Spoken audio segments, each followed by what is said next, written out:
যে একটা মানুষ বেঁচে আছে তাকে বাঁচানোর চেষ্টা না করে যারা দেশ চালায় তারা তাকে মেরে ফেলতে চায়, তারা নাগরিকদেরকে পুড়িয়ে ফেলতে চায়। আমি অনেক শহীদের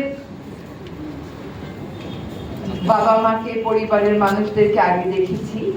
আমার ইয়ামিনের বাবার সাথে আগে কোনোদিন দেখা হয়নি।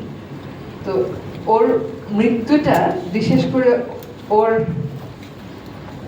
ওই শ্বাস নেওয়াটা শেষ মুহূর্তে আমাকে শুধু মনে করিয়ে দেয় যে আসলে কিরকম একটা দেশে আমরা বসবাস করতাম, যে একটা মানুষ বেঁচে আছে তাকে বাঁচানোর চেষ্টা না করে যারা দেশ চালায় তারা তাকে মেরে ফেলতে চায়, তারা নাগরিকদেরকে পুড়িয়ে ফেলতে চায়।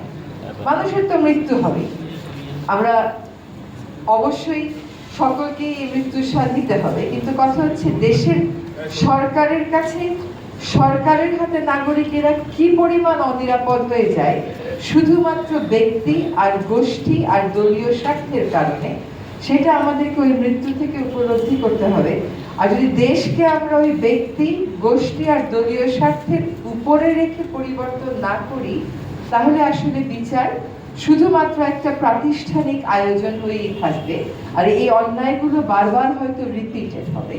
কাজে প্রাতিষ্ঠানিক বিচারের পাশাপাশি দেশ বদলানোর যে একটা দায়িত্ব আমাদের সকলের আছে, দেশ বদলানোর যে একটা বাসনা, একটা ইচ্ছা এই দেশের মানুষের সকলের আছে, এটাকে কিন্তু সকলকে মূল্যায়ন করতে হবে। দেখেন, যে দেশে আইন শৃঙ্খলা বাহিনী রাজনীতিতে জড়িয়ে পড়ে, তারা সরকারের, দলীয় সরকারের মুখপাত্র হয়ে যায় এবং সেটা চরম আকারে পৌঁছে যায়, তখনই আসলে এই ধরনের ঘটনা ঘটে। সেই অবস্থা থেকে উত্তরণ তো রাতারাতি সম্ভব হবে না। আমাদের সকলকে সবসময় সজাগ থেকে ওই পরিবর্তনের জন্য কাজ করে যেতে হবে। এই যে এখানে যে হত্যাগুলোর কথা, হত্যাগুলোর বিবরণ আবার দেখলাম, দেখেন এদের সাথে যারা জড়িত, যারা নির্দেশদাতা, তারা কিন্তু প্রায় সকলেই দেশ থেকে পালিয়ে যেতে সক্ষম হয়েছে। এই যে দেশ থেকে তারা চলে যেতে সক্ষম হলে এটাও তো একটা বিচারের দাবি রাখে, তারা কেমন করে দেশ থেকে চলে গেল। আপনি তাদের অনুপস্থিতিতে তাদের বিচার করবেন, তারা উপস্থিত থাকলো না, তাদেরকে আমরা উপস্থিত রাখতে পারলাম না। এইখান থেকেও কিন্তু আসলে বোঝা যায় যে রাষ্ট্রযন্ত্রের কোন কোন জায়গায় বিচারহীনতা একটা স্বাভাবিক বিষয় হয়ে দাঁড়িয়েছে। আপনি হয়তো বিচার করবেন, ট্রাইব্যুনাল হয়তো রায় দেবে, কিন্তু তাদেরকে সত্যিকার অর্থে কিন্তু মুখোমুখি হতে হচ্ছে না এই ট্রায়াল প্রসেসে। এটা তো আসলে কোনোভাবেই মানা যাচ্ছে না। ওই রকম বৈরী আগ্রহে আমাদের তথ্য প্রমাণ সংগ্রহ করে, সকল যুক্তি বিশ্লেষণ করে বিচারে যেতে হবে স্বচ্ছতার সাথে। নিশ্চয়ই আইন মন্ত্রণালয় সেই কাজটা করবে। আমরা এখনো গ্রেফতার বাণিজ্য, মামলা বাণিজ্য এই সমস্ত শব্দ থেকে মুক্তি পেলাম না। তো এগুলো এখনো চলছে। এইগুলো একটা রাজনৈতিক কালচার না বদলালে বদলাবে না। এটা যদি আপনি ঠিকও করে দিয়ে যান, কিন্তু রাজনৈতিক কালচার যদি না বদলায়, রাজনীতি যদি বিচারটাকে নিজের মধ্যে ধারণ না করে, তাহলে এই পরিবর্তন আসলে কখনো প্রাতিষ্ঠানিক হবে না।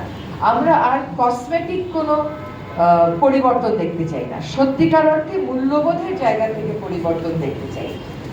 আমাদের একটা কথা মনে রাখতে হবে, যারা এই খুনগুলো করেছেন তাদের সমর্থকেরা কিন্তু বিভিন্ন সেক্টরে এখন এই সমাজে আছে। যদি না থাকতো তাহলে পালিয়ে গেল কেমন করে? এটা তো আমাদেরকে বুঝতে হবে এবং তাদের জবাবটা আমাদেরকে দিতে হবে আমাদের ভালো কাজের মাধ্যমে, মূল্যবোধ গ্রথিত পরিবর্তন আনয়নের মাধ্যমে। একটা রায় হবে, কিছু মানুষ হয়তো দেশে আছে, তারা হয়তো রায়ের সাজা ভোগ করবে, বেশিরভাগই তো দেশে নেই। ফলে বিচারের আরেকটা দিক নিয়ে আমাদের সকলকে ভাবতে হবে যে আমাদের সন্তানেরা যে তাড়নার থেকে জীবন দিয়েছেন, একটা পরিবর্তিত বাংলাদেশ যদি না গড়ে, কিছু ফাঁসি, কিছু কারাদণ্ড দিলে কি সত্যিকার বিচার হয়ে গেল? আমাদের সত্যিকার বিচারটা হবে একটা মূল্যবোধ কেন্দ্রিক সমাজ আর রাষ্ট্র ব্যবস্থা গড়ে তোলার মাধ্যমে। ওইটা আমার কাছে মনে হয় আলটিমেট বিচারের জায়গাটা। দেশটা পরিবর্তিত হবে, এইরকম ভাবে কাউকে আর প্রাণ দিতে হবে না। সকলেই দেশকে, দেশের নাগরিক হিসাবে যে সুরক্ষা পাওয়ার কথা, যে বিবেচনা পাওয়ার কথা, সেটা পাবে। ফলে আনুষ্ঠানিক বিচার অবশ্যই হবে। আনুষ্ঠানিক বিচারের পাশাপাশি রাষ্ট্রটাকে যদি আমরা ঢেলে সাজাতে চাই, সেজন্য আমাদের প্রত্যেককে যার যার অবস্থান থেকে ভূমিকা রাখতে হবে। আর সেই পরিবর্তনটা তখনই আসবে যখন আমাদের রাজনৈতিক সংস্কৃতিতে ব্যক্তি স্বার্থ, গোষ্ঠী স্বার্থ, দলীয় স্বার্থ সরে গিয়ে জাতীয় স্বার্থ প্রাধান্য হবে। চলেন আমরা সবাই মিলে ওই জাতীয় স্বার্থের জায়গাগুলো আমাদের ভবিষ্যৎ নেতাদেরকে ভালো করে দেখিয়ে দিই এবং বুঝিয়ে দিই। যারা মারা গেছেন তাদের রুহের মাগফিরাত কামনা করছি, আত্মার শান্তি কামনা করছি। যে সমস্ত পরিবারেরা সদস্য হারিয়েছেন তারা আসলে বেঁচে আছেন, কিন্তু এটাকে তো আসলে কোনোভাবেই বেঁচে থাকা বলে না। যার একটা 15 বছর, 16 বছর, 20 বছরের সন্তান চলে যায়, তার বেঁচে থাকাটা আসলে হ্যাঁ বেঁচে থাকা, কিন্তু এখানে অনেক বড় একটা কম্প্রোমাইজ হয়ে যায়। সেই পরিবারগুলোও শান্তি পাবে যখন তারা দেখবে যে পরিবর্তনের জন্য তাদের সন্তানেরা, তাদের পরিবারের সদস্যরা জীবন দিয়েছেন, সেই পরিবর্তনের যাত্রাটা শুরু হয়েছে।